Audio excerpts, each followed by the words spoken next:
ഭക്ഷണം അവർ ഗ്രൂപ്പായി വന്ന് കഴിക്കുന്ന ഒരു സമയമാണ്. അപ്പോൾ വിദ്യാർത്ഥികളുടെ ഹോസ്റ്റലാണ്. എല്ലാവരും ഏകദേശം ഒരേ സമയത്താണ് മെസ് ഹാളിലേക്ക് ഭക്ഷണം കഴിക്കുന്നതിനായിട്ട് വരുന്നത്. ഗ്രൂപ്പായി 6 പേർ, 6 ഒരു പക്ഷേ അത് കൂട്ടുകാരായിരിക്കാം, 6-7 പേർ ഒന്നിച്ചിരുന്ന് ഭക്ഷണം കഴിക്കുന്ന മെസ് ഹാളിലെ ദൃശ്യമാണ് നമ്മൾ കാണുന്നത്. അവിടെ ഉണ്ടായിരുന്ന കുട്ടികളിൽ 3 പേർ മരിച്ചു എന്നതാണ് നമുക്ക് ലഭിക്കുന്ന വിവരം. 8 പേരാണ് ഈ കെട്ടിടത്തിനുള്ളിൽ ഉണ്ടായിരുന്നവരിൽ മരിച്ചത്. ഈ ഹോസ്റ്റലിൽ ഉണ്ടായിരുന്ന 60ഓളം പേർക്ക് പരിക്കേറ്റിരിക്കുന്നു എന്ന വിവരമാണ് ഏറ്റവും ഒടുവിൽ പുറത്തുവരുന്നത്. ഏറ്റവും വേദനിപ്പിക്കുന്ന ദൃശ്യങ്ങളാണ്. അടുത്ത പ്രതീക്ഷയായി വരും തലമുറയുടെ ഡോക്ടർമാരായി മാറേണ്ടവരാണ് ഇന്നിപ്പോൾ ഈ ചേതനയേറ്റ ശരീരങ്ങളായി അതേ ആശുപത്രിയിലേക്ക് ഒപ്പം സിവിൽ ഹോസ്പിറ്റലിലേക്ക് ഒക്കെ എത്തിയിരിക്കുന്നത്. ഉച്ചഭക്ഷണത്തിനായ കുട്ടികൾ എത്തിയ സമയത്തായിരുന്നു. അപകടത്തിൽ പരിക്കേറ്റ് കഴിയുന്ന ഇവരുടെ പ്രായവും ഇപ്പോൾ ആശുപത്രിയിൽ നിന്ന് വരുന്ന വിവരങ്ങളനുസരിച്ച് 19-20 വയസ്സുള്ള കുട്ടികളാണ് ഈ പരിക്കേറ്റവരിൽ ഭൂരിഭാഗവും എന്ന വിവരം കൂടി വരുന്നു.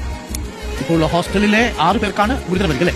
അതെ, ഐസിയുള്ളത് 6 പേർ. ഐസിയുള്ളത് 6 പേരാണ്. പ്രേക്ഷകർക്ക് കാണാം, ആ മെസ് ഹാൾ പൂർണ്ണമായിട്ടും തകർന്നിരിക്കുന്നു, അല്ലേ? അടുക്കള ഭാഗമാണ് പൂർണ്ണമായും. അടുക്കള ഭാഗത്തേക്കാണ് ഇടിഞ്ഞു വീണത്. മെസ് ഹാളിൽ ഉണ്ടായിരുന്നവർക്ക് പരിക്കേറ്റിരിക്കുന്നു, 3 പേർ മരിച്ചു. ഇത് മെസ് ഹാളിന്റെ ഉൾഭാഗമാണ്. മെസ് ഹാളിന്റെ സ്റ്റോർ റൂമും കിച്ചൺ ഭാഗവുമാണ് പ്രേക്ഷകർ കാണുന്നത്. അവിടേക്കാണ് ഇടിച്ചു കയറിയിരിക്കുന്നത്. വിമാനത്തിന്റെ പുറകിലത്തെ ഭാഗം ടെയിലിന്റെ വന്ന് പൂർണ്ണമായിട്ടും ഇടിച്ചു കയറിയ ഭാഗമാണ്. ഭാഗം അവിടെ കാണാം. ടെയിലിന്റെ ഒരു ഭാഗം അവിടെ കിടക്കുന്നത് പ്രേക്ഷകർക്ക് കാണാം. ഇതൊരു വലിയ ഹോൾ ഉണ്ടായിരിക്കും, അല്ലേ? വലിയ മിസൈൽ വന്ന് വീഴുന്നത് പോലെ ഒരു ആഘാതമാണ്.